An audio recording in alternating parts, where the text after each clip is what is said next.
Halo sobat setia pecinta cerita horor, jumpa lagi di channel kami. Semoga Anda semua yang nonton channel ini dalam lindungan Allah Subhanahu wa Ta'ala selalu. Amin. Oh iya, perlu sobat-sobat ketahui, mulai episode kali ini dan episode-episode berikutnya, kami akan menggunakan bahasa Indonesia ya, karena memang konten ini dibuat di negara Indonesia. Nah, langsung saja untuk kali ini saya akan membawakan cerita yang berjudul Kutukan dan Kebangkitan Mumi Firaun. Kita mulai aja ya ceritanya.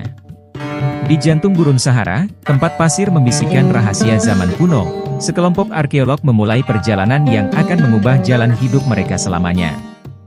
Didorong oleh janji kekayaan dan kejayaan sejarah yang tak terhitung, mereka mencari makam Firaun Akhenaten yang hilang, yang dikabarkan tersembunyi jauh di dalam lembah para raja. Yang memimpin ekspedisi ini adalah Dr. Nathaniel Hughes, seorang arkeolog berpengalaman yang reputasinya dibangun berdasarkan penemuan-penemuan inovatif. Di sampingnya terdapat rekan-rekan terpercayanya, Dr. Emily Sinclair, seorang ahli bahasa dan ahli aksara kuno, dan Michael Charter, seorang pemburu harta karun muda namun ambisius yang sangat memperhatikan artefak. Tujuan mereka jelas, mengungkap harta karun yang terkubur bersama Akhenaten dan membawanya ke dunia modern. Setelah berbulan-bulan melakukan penggalian yang melelahkan di bawah terik matahari, tim akhirnya menemukan emas, atau lebih tepatnya, batu. Pintu masuk ke makam tersembunyi terbentang di depan mereka, hieroglif kunonya menguraikan peringatan yang diterjemahkan Emily dengan alis berkerut. Barang siapa mengganggu istirahat abadi Firaun, dia akan menghadapi murka para dewa. Michael mencemooh prasasti itu, matanya berbinar memikirkan kekayaan yang ada di baliknya. Hanya tahayul lama, katanya meremehkan. Nathaniel, meski berhati-hati, tidak bisa menahan godaan untuk menemukan sesuatu. Bersama-sama, mereka membuka paksa pintu batu besar itu, memperlihatkan sebuah lorong yang menuju ke dalam kegelapan.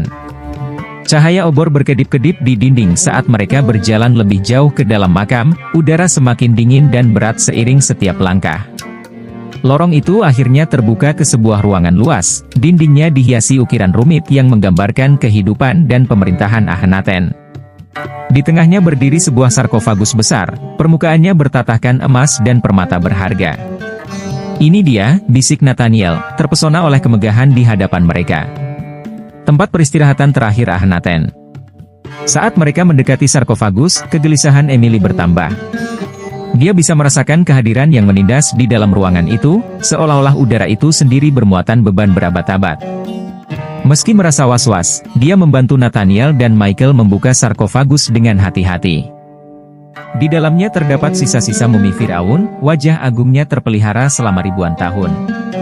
Di sampingnya ada harta karun yang tak terhitung jumlahnya, topeng emas, jimat berhiaskan permata, dan patung yang dibuat dengan rumit. Melihat kekayaan sebesar itu membuat mata Michael terbelalak karena keserakahan.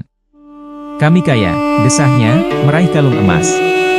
Saat jari-jarinya melingkari artefak itu, hawa dingin tiba-tiba memenuhi ruangan. Obor berkedip-kedip, dan tanah di bawahnya bergetar. Emily berteriak, suaranya bergema di seluruh ruangan. "Berhenti!" peringatannya. Tapi sudah terlambat. Kutukan kuno telah terpicu. Dinding mulai berguncang, dan dari bayang-bayang muncul sosok-sosok terbungkus kain linen compang-camping, mumi para pelayan setia Akhenaten, yang dihidupkan kembali karena penodaan tempat peristirahatan suci mereka. Nathaniel, Emily, dan Michael mundur dengan ngeri saat mumi-mumi itu maju, mata cekung mereka bersinar dengan cahaya yang menakutkan. Ruangan itu seakan berdenyut dengan energi dunia lain, udaranya kental dengan aroma pembusukan dan rempah-rempah kuno. Nathaniel, yang selalu terpelajar, mencoba berunding dengan seperti pemimpin mumi. "Kami tidak bermaksud jahat. Kami hanya ingin belajar dari masa lalu." Tapi mumi-mumi itu bergerak tanpa henti, keheningan mereka lebih menakutkan daripada kata-kata apapun.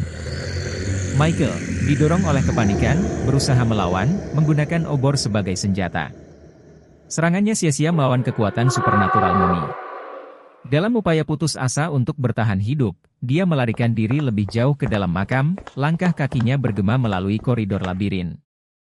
Emily, sambil memegang jimat kecil yang dia temukan di antara harta karun, memperhatikan ukiran di dinding.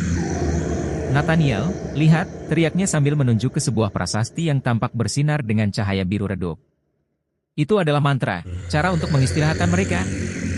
Saat mumi mendekat, Emily membacakan mantra, suaranya bergetar namun penuh tekad. Kata-kata dari bahasa kuno bergema di seluruh ruangan, dan perlahan, mumi mulai goyah. Gerakan mereka menjadi lamban, dan satu demi satu, mereka ambruk ke tanah, kembali tertidur abadi. Ruangan itu menjadi sunyi sekali lagi, kehadiran yang menindas itu hilang. Nathaniel dan Emily terengah-engah, beban cobaan berat menimpa mereka. Michael tidak terlihat dimanapun, menghilang ke kedalaman makam. Kita harus menemukannya, kata Nathaniel, suaranya tenang namun tegang. Kita tidak bisa meninggalkannya di sini.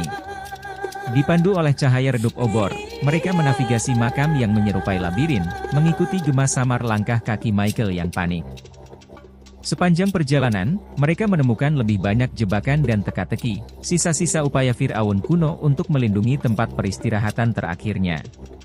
Setiap rintangan menguji akal dan tekad mereka, namun bersama-sama, mereka terus maju. Akhirnya, mereka menemukan Michael di sebuah ruangan kecil yang tersembunyi.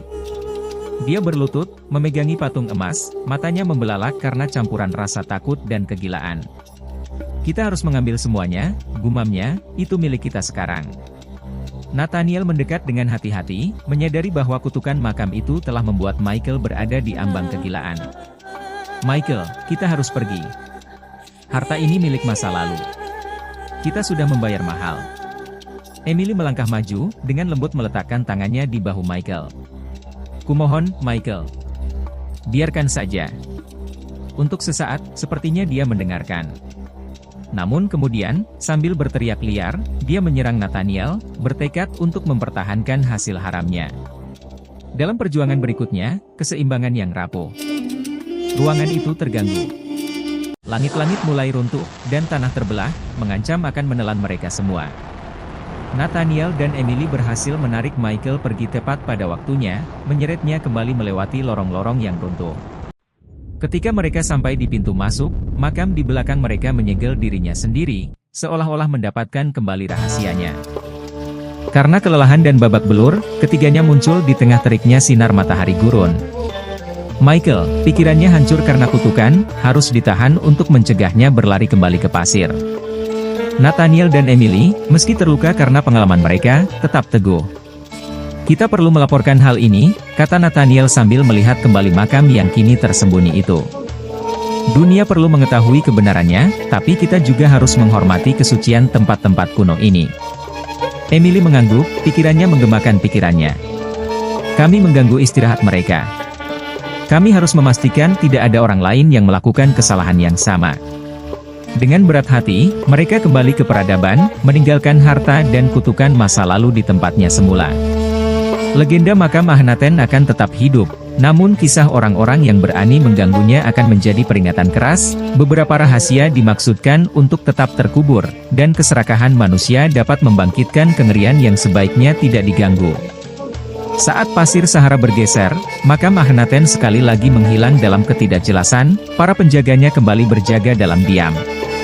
Kemarahan Fir'aun telah terpuaskan, untuk saat ini, namun gema kebangkitan mereka akan menghantui mereka yang berani terlalu dekat, sebuah pengingat akan ikatan abadi antara kehidupan, kematian, dan kekuatan abadi kutukan kuno. Nah, demikian akhir cerita ini. Makna dari cerita ini mengajarkan kita untuk tidak boleh tamak atau serakah ya sobat. Terima kasih ya sobat sudah menonton cerita ini sampai akhir. Saya mau pamit dulu ya. Jangan lupa kalau para sobat suka dengan konten ini jangan lupa subscribe dan bunyikan lonceng agar tidak ketinggalan di episode-episode kami selanjutnya ya. Terima kasih dan sampai jumpa.